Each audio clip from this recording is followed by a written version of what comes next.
يا مطلق الطرف المعذب بالأولى جردن عن حسن وعن إحسان لا تسبينك صورة من تحتها الداء الدفين تبوء بالخسران قبحت خلائقها وقبح فعلها شيطانة في صورة الإنسان تنقاد للأنذال والأنذال هم أكفاؤها من دون ذي الإحسان ما ثم من دين ولا عقل ولا خلق ولا خوف من الرحمن وجمالها زور ومصنوع فإن تركته لم تطمح لها العينان طبعت على ترك الحفاظ فما لها بوفاء حق الزوج قط يدان إن قصر الساعي عليها ساعة قالت وهل أوليت من إحسان أو رام تقويما لها استعصت ولم تقبل سوى التعويج والنقصان أفكارها في المكر والكيد الذي قد حار فيه فكرة الإنسان فجمالها قشر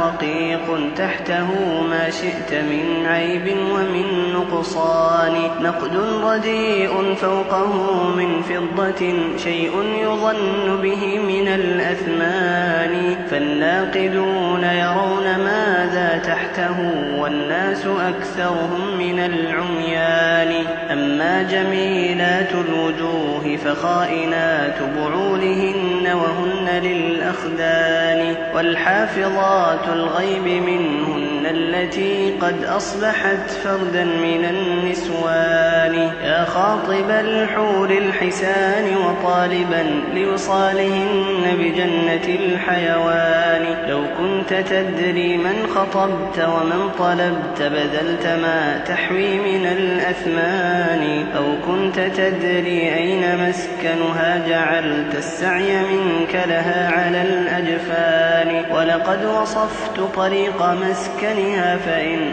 رمت الوصال فلا تكن بالواني أسرع وحث السير جهدك إنما مسراك هذا ساعة لزمان فاعشق وحدث بالوصال النفس وابذل مهرها ما دمت ذا إمكان واجعل صيامك قبل لقياها ويوم الوصل يوم الفطر من رمضان واجعل نعوت جمالها الحادي وسر تلقى المخاوف وهي ذات أمان لا يلهينك منزل لعبت به أيدي البلا من سالف الأزمان فلقد ترحل عنه كل مسرة وتبدلت بالهم والأحزان سجن يضيق بصاحب الإيمان لكن جنة المأوى لذي الكفران سكانها أهل الجهالة والبطالة والسفاهة أنجس السكان وألذهم عيشا فأجهلهم بحق الله ثم حقائق القرآن عمرت بهم هذه الديار وأقفرت منهم ربوع العلم والإيمان قد آثروا الدنيا ولذة عيشها الفاني على الجنات والرضوان صحبوا الأماني وابتلوا بحظوظهم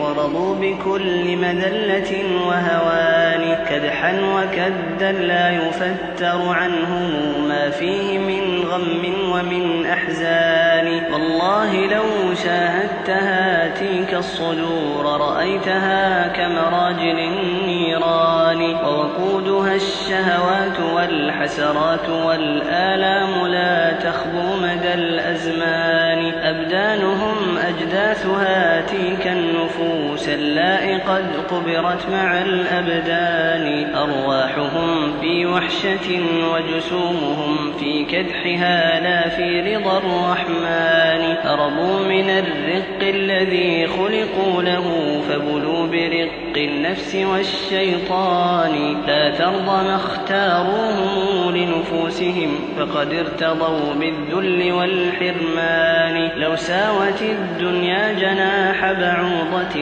لم يسق منها الرب ذا الكفران لكنها والله أحقر عنده من ذي الجناح القاصر الطيران. ولقد تولت بعد عن أصحابها فالسعد منها حل بالدبران. لا يرتجى منها الوفاء لصبها أين الوفاء من غادر خوان. طبعت على كدر فكيف ينالها صفو أهذا قط في الإمكان. يا عاشق الدنيا تأهب للذي قد ناله العشاق كل زمان. أوما سمعت وما رأيت مصارع العشاق من شيوخ